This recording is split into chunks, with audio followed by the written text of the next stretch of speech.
"You must be the carnivore, my boy." He smiled, a baby's expression in the dimple-fat face. A carnivore never stops. Show no mercy. Never stop. Mercy is a chimera. It can be defeated by the stomach rumbling its hunger, by the throat crying its thirst.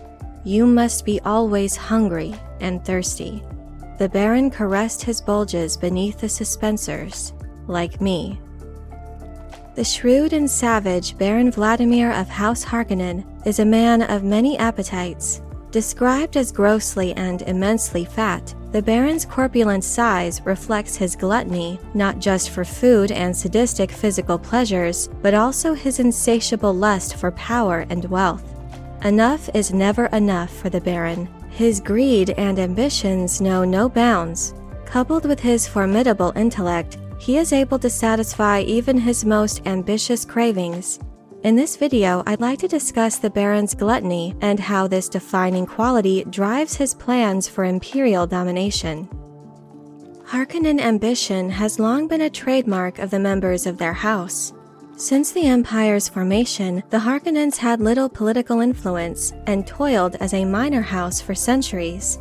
Seeking greater prominence through crafty economic maneuvering and disregard for ethical business practices, the line of Harkonnen governors were able to accrue enough wealth over time to eventually buy the noble titles and status of a major house. With greater influence came more opportunities for lucrative business dealings and political moves that eventually found House Harkonnen in the seat of stewardship of the desert world Arrakis, overseeing the harvest operation of spice, the most valuable resource in the known universe. House Harkonnen's rise to power was attributed to the skillful manipulation of the whale fur market, overseen by Baron Vladimir and his father before him, as well as the consolidation of wealth from the spice of Arrakis. When Vladimir ascended to the barony, his rule was marked by an unending demand for power and wealth. Stoking the fires of his ambitions was not only his desire for prominence, but also a bitter hatred for his rival House Atreides. His greedy aspirations, tempered by his cunningly devious mind, made him a formidable tyrant as he utilized exploitation, deception, and blackmail to achieve his agenda. Like a poison deep in his mind, Baron Vladimir never forgot the reason for the long-standing feud between their families. A rivalry that had existed ever since Vorian Atreides had the Baron's ancestor, Abulard Harkonnen, banished for cowardice at the Battle of Corrin. An animosity as old as the Empire itself drives Vladimir's indulgence in seeing House Atreides destroyed, as he positions his house to threaten control of the Imperium. In contrast to the Harkonnens, the Atreides family never had to buy their way to prominence, but instead found themselves in a favorable position as kin to the Emperor, and were rising in popularity among the nobles of the Landsraad due to Duke Leto's strength in leadership and the prosperity of those who were under his rule. The growing power and influence of House Atreides made the Barons seethe with hatred and jealousy. The Baron's greed and ambition would not allow him to rest until House Atreides was destroyed and their bloodline was ended. His piggish appetite demanded to experience the pleasure of seeing Duke Leto suffer a humiliating defeat, and for the Duke to know that the Baron was responsible for his downfall. Ever the greedy opportunist, Vladimir also covets the authority of the Imperial throne, and seeks to capitalize on the Emperor's fear of being supplanted by Duke Leto to advance his plans for Imperial domination. Although the Baron is driven by his supremely gluttonous mind, his enmity is tempered by his calculating intellect with a measure of self-control. The Harkonnens line their pockets while investing the least amount of resources needed to maintain the infrastructure for both Giedi Prime and Arrakis. For decades during the Harkonnen stewardship of Arrakis, the Baron had been secretly and illegally stockpiling the precious substance, adding to their obscene wealth. The Harkonnen homeworld Giedi Prime is a monument to its ruler's selfish, cold, and calculating ambition. The planet had been ravaged for its resources and transformed into a military-industrial complex as it and its citizens were rapaciously squeezed and inhumanely pushed to their limits for every ounce of profit. Slavery is legal and commonplace throughout Giedi Prime. The healthiest are conscripted into military service, while the bulk of the population is forced to work in the many factories and refineries in dangerously unsafe conditions.